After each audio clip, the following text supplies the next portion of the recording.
when you get your pipe and you've cut it with a good quality pipe cutter like this, which is much more accurate than those cheaper ones,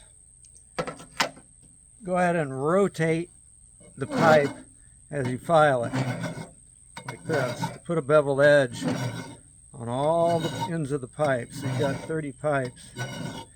That means you've got 60 edges to put a little bevel on so that they don't bind inside of the connector.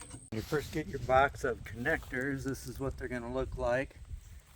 And here I have some pipes. This is actually the original pipe that I used from 45 years ago for various experiments to develop the dodecahedral process. Actually, I cleaned up a few of them here just a bit ago, and look how nice they are after 45 years. I always thought I'd get to that after the first year, and it's just one of those things. I get to it, you know, like the wives say, you know, you'll get to it eventually. So I did. I may do it when I'm 108 again. I don't know if they'll need another polishing, but yeah, these things will last you about forever. So here we go. So yeah, you just, pretty simple. It should bottom out just like that. Have them all pushed in around the bottom frame. And then take this last one. This will put the least amount of pressure onto the connectors, and it'll just insert like that. You may have to rotate it a bit to get it in there, but then you've got your framework to begin to assemble the unit. Insert your pipe into these vertical pieces here, like that. When you get up to the point where you've got these coming together like this, you want to take your connector, put it on one side just a little bit in, and then the other side just a little bit in, and just kind of work them in a little bit at a time.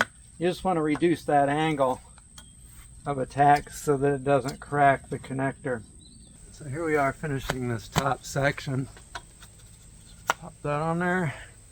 Now you'll notice if these are not in alignment, like if I want to move this one outwards, I can pull this one in. See, they'll pivot opposite directions like that until they're aligned. So you want to do that with these so they're all approximately aligned like I've got them. And then insert your pipes all the way down on one and then into the next here. Kind of got to finagle them a little bit to get them in there.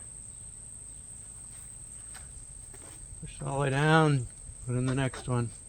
Now if this is a little tight, I can slip this up just a little. Hopefully you can see that. Yeah, just a little bit here. It'll make that one easier to push in. Finalize that one. That's a little trick I discovered.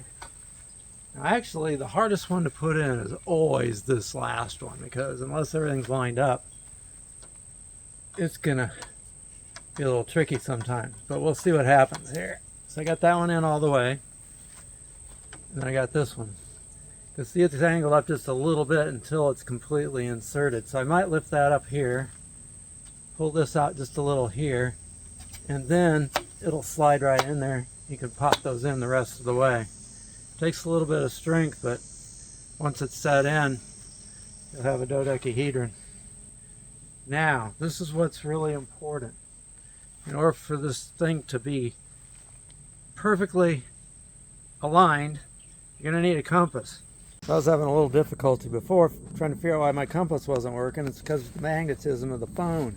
So you got to keep your phone away from it. But anyway, see how that needle is pointing right in alignment with that element? That means it's perfectly aligned.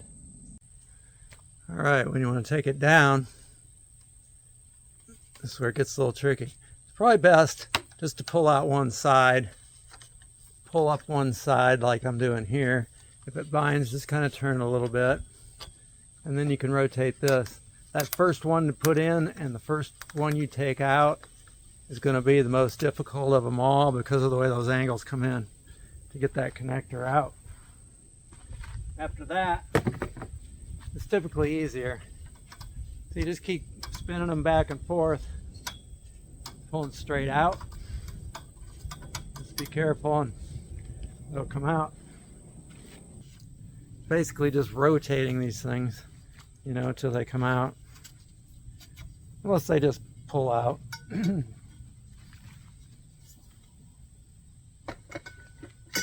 So the length of these pipes in this dodecahedron I've been using for years is 2.5 feet for each side length. You could make them a little longer if you wanted, or shorter, but this has been the size I've been using for a very long time. And the actual frequency color that my son used to see with that, as well as a guy down in Florida just earlier this year, he said the same thing. He says, this one's green. So my son said lime green, another guy said green. Each one has a different color to it for people that are, well, that have that sense to be able to see it. I can't see them, but I can sure feel them. It's way easier to feel than it is to see the energies of these forms. One thing too, don't ever get them in the sun, because if they go over 150 degrees, they will distort. One advantage you have though is these will not corrode. I've got one in here that's made out of metal that I made years ago, and it's so corroded into the pipe that I can't get it off. It was impossible. But they've been to Florida and around salt water and left outside for like 8 months, put in tents and all that. These are the original actual pipes from the very first dodecahedron I ever made 45 years ago. So I'm just doing this for demonstration.